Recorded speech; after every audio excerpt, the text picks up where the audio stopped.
Just using the Relevant Recruiter program, I think I've doubled my LinkedIn network in the last, I'll say 8 months. I would 100% say that the sacrifice of your own time learning how to do this will definitely pay. It's a little bit bold to say tenfold, but I think that's a very real number in the recruiting world.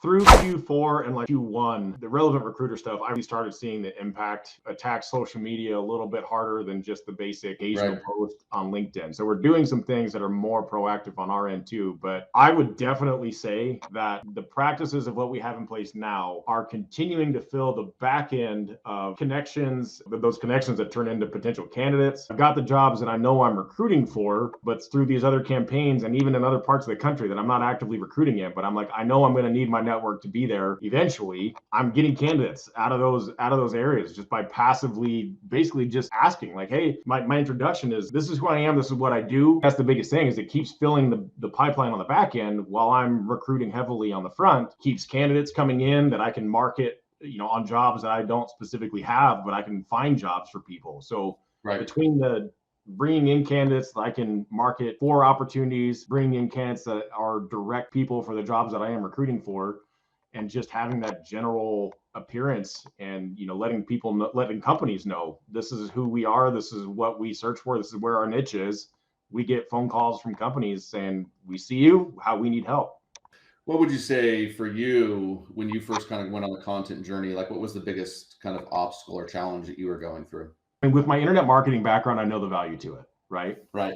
So for me, it was just a matter of, am I ready for this? Because I know what potentially this could do. So do I have capacity and the mentality to really take this on if this takes off? The nice thing is you can kind of full throttle it. You can half throttle it. Like, you can kind of gauge what you want to do with it, turn campaigns on and off, things like that. But you find your balance in that chaos, and it can be a very lucrative. Now, what about, a lot of people that I work with, a lot of people you went through the program with, that there's a little bit of fear of going on the content journey. Did you experience that? Do you have any hesitation about putting yourself out there? No, I just own it, man. It's one of those things. Like, it's, I've always been the 6'3" redhead in a crowd. I've always been outspoken.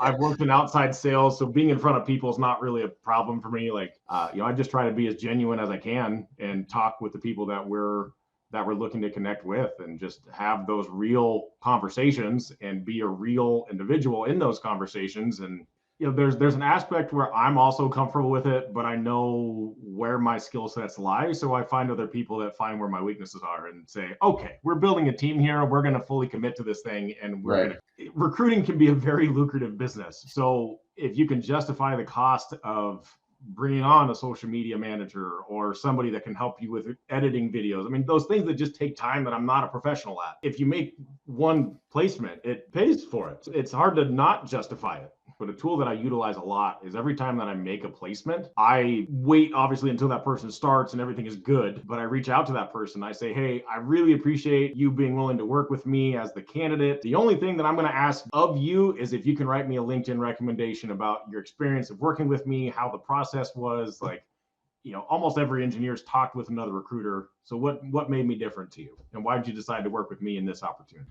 I would say the thing that surprised me the most was the more personalized approach to it. So not just like your approach to me, but like you guys helping with making it a personalized approach from us to candidates or client. The content and the things that you guys have on the back end. There's messaging that can represent. So, I mean, you guys have multiple options of content to like make it my own, but yet still gives the flow of like, okay, here's step, 1, 2, 3, 4, 5, or, through whatever of, this is how you reach out. Here's some options that you can utilize for just basic templates, but they're still very personal. It's not just like you turn on Chat GPT or whatever that AI is and let it ride. I definitely say that was the thing that stood out to me, was like, I can take this content very easily and make it my own, but the general idea is still the same.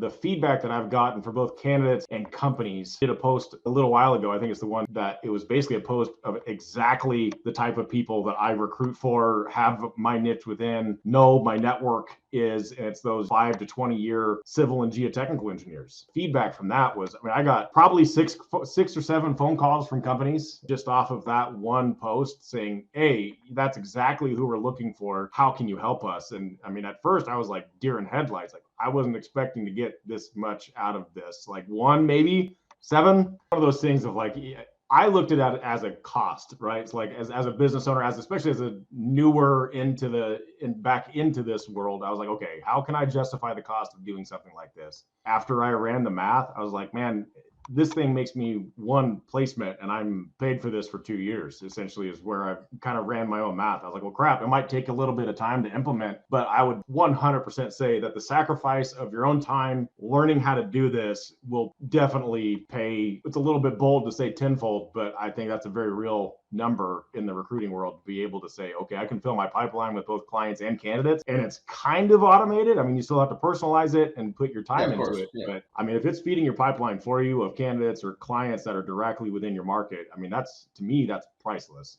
But I mean, really, I mean, that's one of the things. It's like you can always go back to it. You can always get a refresher. I'm going to be going back into it again and looking at different aspects that I just wasn't quite ready for when I went through it initially. I know it's there. I wasn't ready for it initially. Just using the Relevant Recruiter program, I think I've doubled my LinkedIn network in the last, I'll say, 8 months. And it's all people directly in the market that I recruit in, which is, again, priceless. I mean, that could be placements, it could be clients, it could be any of the above. But you represent yourself in your niche market, and that a lot of cool things can happen. I've looked at some other programs myself, and there's maybe some others that I seriously considered, but after doing a little bit more research, it's pretty much like they just say, hey, here's your access to the portal, go do your own thing. And the right person could go do that. I know with my personality, I'm the guy that's like, I'm happy to go do it, but what's my guidance here? What am I doing? This is all new to me. The Relevant Recruiter program breaks it down literally step by step. And then you guys have your support calls. I think it's once or twice a week. I've slowed down on those a little bit. Probably should get back engaged. You can hold me accountable on that one if you want to. That's a big differentiator for me, was just the personal, like the true personal approach